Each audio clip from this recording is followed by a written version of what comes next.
শুভ রথযাত্রা। আজকে পরিবারের সকলের সাথে রথ নিয়ে বেরোলাম। বাড়িতে এসে পাঁপড় ভেজে ফেললাম, কিন্তু শুধু পাঁপড় ভাজলে কি হয়, একটু মিষ্টি আইটেমও তো রাখতে হয়।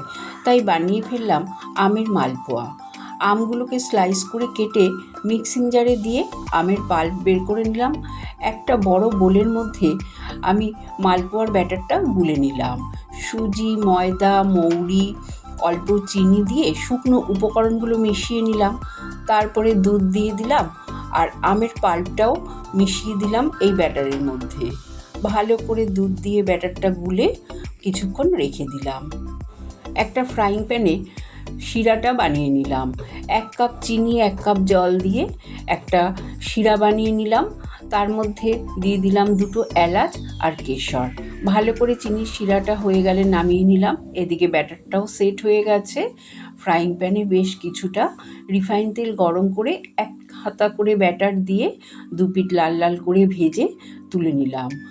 গরম মালপোয়া চিনির রসে ডুবিয়েই একটা থালায় তুলে গ্রেট করা খোয়া ক্ষীর আর কেশর দিয়ে সাজিয়ে গরম গরম পরিবেশন করতেই সবাই তো খুব আনন্দ করে খেলো। তোমাদের কিন্তু ভিডিও ভালো লাগলে লাইক